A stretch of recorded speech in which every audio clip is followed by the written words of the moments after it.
Have you ever felt like you're running on an endless treadmill, spending all your energy but getting nowhere? It's as if the world keeps demanding more from you, and the reward never comes. Maybe you've tried resting, taking a few days for yourself, but deep down, it only left you feeling more drained. What if I told you the problem isn't how much you work, but how you spend your energy? It might sound counterintuitive, but the real enemy of productivity isn't a heavy workload, it's wasting energy on what doesn't matter. The worst part is that burnout doesn't hit like an explosion.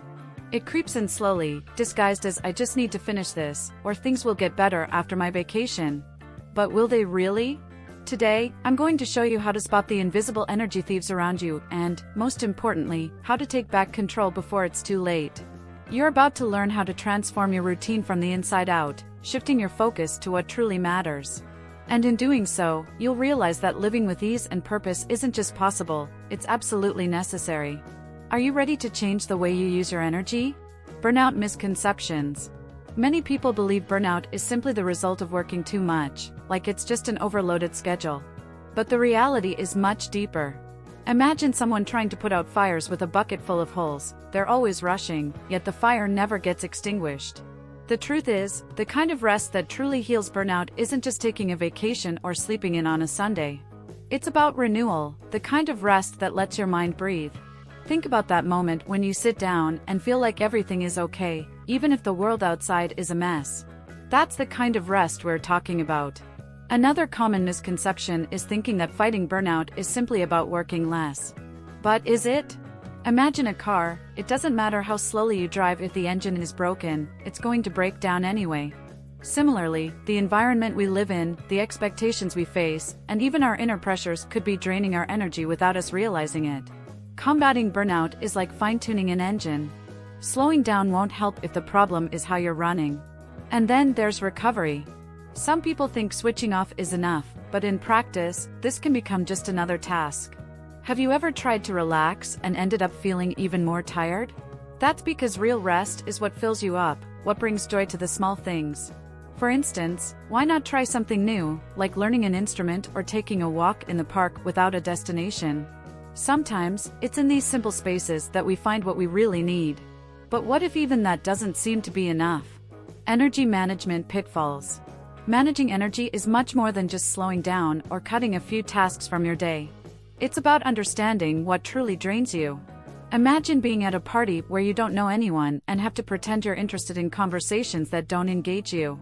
That kind of drain is invisible, but it consumes far more energy than a productive day doing something you love. Sometimes, what exhausts us isn't the work itself, but the weight of an environment that demands more than we can give. And when it comes to daily demands, things get even trickier. Think about a phone that's always running multiple apps at once. The battery drains quickly, right?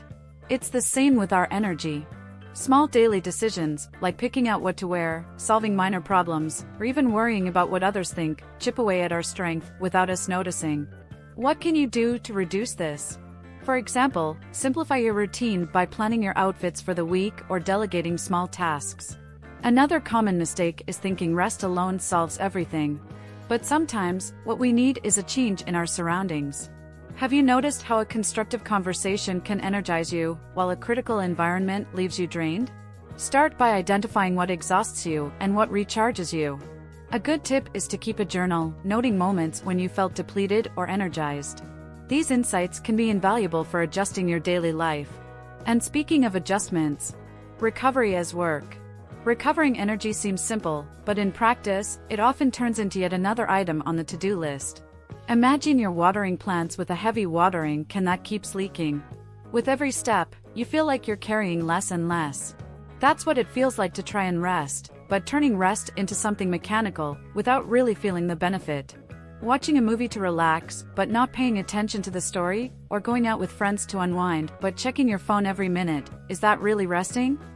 The truth is, recovery often becomes an exhausting cycle because we don't find time for what truly nourishes us. Think about hobbies you've left behind. How often has something that used to bring you joy turned into just another obligation? The key here is to reclaim those small joys without pressure. How about picking up that book you bought months ago or going for a walk without worrying about pace or distance? True rest doesn't require effort, it flows naturally. Another trap is thinking rest means doing nothing. While this works for some, for others, it can be challenging or even create anxiety.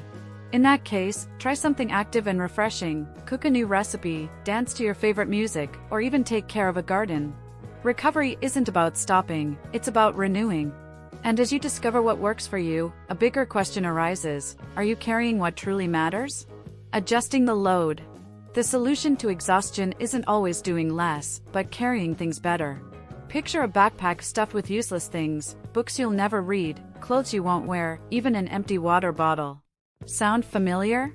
That's how many people live, carrying responsibilities, expectations, and even judgments that, deep down, have no real value. The goal isn't to empty the backpack entirely, but to reorganize it, prioritizing what truly matters. For example, think about the social expectations you carry. How often have you said yes to something you didn't want to do just to please others? Adjusting the load also means learning to say no without guilt. This can start with small actions, like setting boundaries at work or in personal relationships. Try setting specific times to respond to messages or delegating tasks you insist on doing alone. Adjusting the load also means recognizing what you've been masking. Have you noticed how, in certain situations, you wear a mask to fit in?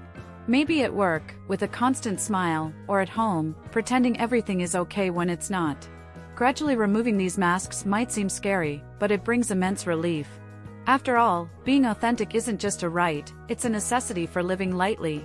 And as you adjust what you carry, the next question emerges: how do you ensure your energy is being well spent? Now that you've learned how small adjustments can transform your energy and productivity, what's stopping you from taking the first step? Think about it. Do you want to keep living on autopilot, feeling drained, or are you ready to take control of your routine and build a life with more balance? The answer is in your hands. Start applying what you've learned today. Choose a barrier to remove, adjust your priorities, or simply allow yourself some real rest. After all, what would you do if you had plenty of energy for the things that truly matter? And remember, change doesn't happen overnight, but every small step counts. What will be your first move? Share in the comments what resonated most with you in this video and how you plan to apply it to your life. Oh, and before you go, don't forget to subscribe to the channel and turn on notifications. That way, you won't miss any content that helps transform your routine. And, of course, share this video with someone who needs this message. Let's embark on this journey together.